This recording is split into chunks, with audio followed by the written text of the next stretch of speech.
परमात्मा खुद आए थे और उनके साथ कितनी बदतमीजियां की थी।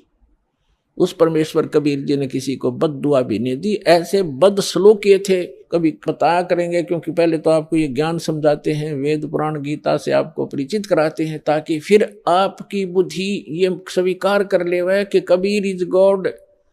जिस दिन आपको यह समझ में आ जाएगा कबीर इज गॉड, वो धानक रूप रहा करतार, काशी वाला धानक, ये समर्थ शक्ति है तो है ही, लेकिन हमारी समझ में जिस दिन आ जाएगा फिर उसके बाद परमात्मा की केवल वो महिमा सुनाया करेंगे।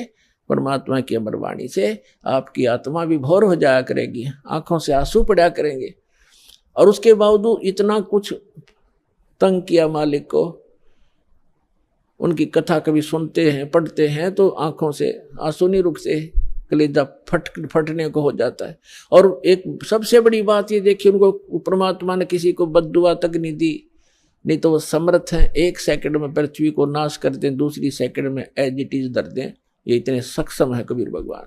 लेकिन उन्होंने उनको बद्दुआ नहीं दी, क्योंकि वो उनको मालूम था कि ये मेरे ही बच्चे हैं, इन्होंने भांग पी रखी है काल भगवान की, और इन दुष्ट लोगों ने मेरे बच्चों को बेरा विरोधी बना दिया काल के दूतों ने। और वो काल के दूत कौन है? वो गुरु पद पे, वो भी तो परमात्मा के बच्चे हैं। तो पुण्यात्मा, जब आपकी बुद्धि, आपका विचार सतर इतना ऊपर उठ जाएगा तब हम आगे बढ़ पाएंगे। ना तो रोज की किसी गेल मरले लड़का है, ये तो 4 बैठे हैं। तो हमने अपने मिशन को सफल भी करना है, अपने आप को बचा के भी रखना है, और परमात्मा के ज्ञान को उसके बच्चों तक पहुंचाना है। कहते हैं आत्म प्राण उद्धार ही ऐसा धर्म नहीं, और जीव का उद्धार करा दे इससे बड़ा कोई पुण्य नहीं है। देखो, पुण्य तो वो भी है जैसे पक्षियों को दाने डाल दिए, कोई गौशाला धर्मशाला बनवा दी, कोई कुआं खुदवा दिया है, कोई बाग बगीचे लगा दिए, कोई भंडारे कर दिए, वो तो अच्छी बात है, कर दिए। और जैसे आज तो आपने पक्षियों को दाने डाल दिए और वो पक्षी अगले जन्म में बन गया सूअर, फिर क्या डालेंगे? आज तो हमने उस पशु के लिए गौशाला बनवा दी, गऊ है, और अगले जन्म में वो सूअर बन गई, सूअरी बन गई, फिर क्या क्या सेवा करेंगे इसकी? तो उसका एक तरीका बताया कि जो मानव शरीरधारी प्राणी है इसमें उद्धार हो जाएगा इनका, इस परमात्मा की शरण माने से, कबीर भगवान की शरण माने से या सद्भक्ति करने से उस आत्मा का फिर उद्धार हो जाएगा। वो ना गधा बने, ना पशु बने, ना सूअर बने, और फिर सतलोक चली जाएगी। अब कितना झंझट मिट गया। अब कहते हैं सतगुरु के उपदेश का लाया एक विचार, जय सतगुरु मिलते नहीं जाते नरक द्वारे। नरक द्वार में दूत सब करते खेचा ताण, उनसे कभू ना छूटता फिर फिरता चारों खान। 4 खानी में भ्रमता कभू न लगता पार, 100 फेरा सब मिट गया हमारे सतगुरु के उपकार।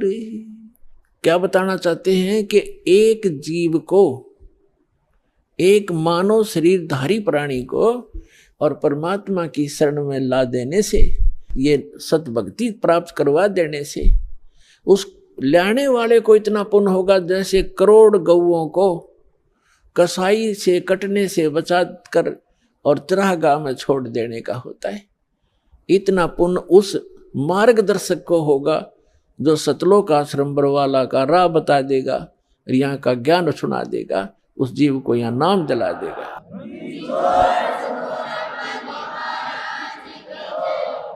तो फिर उसके बाद कहते हैं उस भक्त का सारा बाईपास निकल गया, सतगुरु मिल गए, सतगुरु की उपदेश का लाया एक विचार, और जय सतगुरु मिलते नहीं हम जाते नरक द्वार। नरक द्वार में दूत सब फिर करते खेचा ताण, उनसे कभू ना छूटता फिर फिरता चारों खान।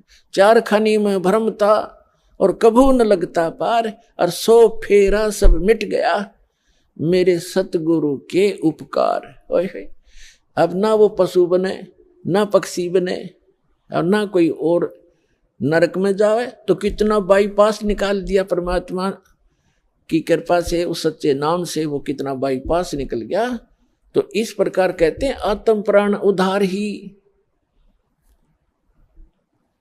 ऐसा धर्म नहीं और इससे बड़ा कोई पुण्य नहीं प्राणी को। पुण्य तो और भी है, लेकिन अगर आप परोपकार करना चाहते हैं, आपके दिल में दया है प्राणियों के प्रति, तो मानव शरीरधारी प्राणी को मनुष्य जीवन प्राप्त करवा दे।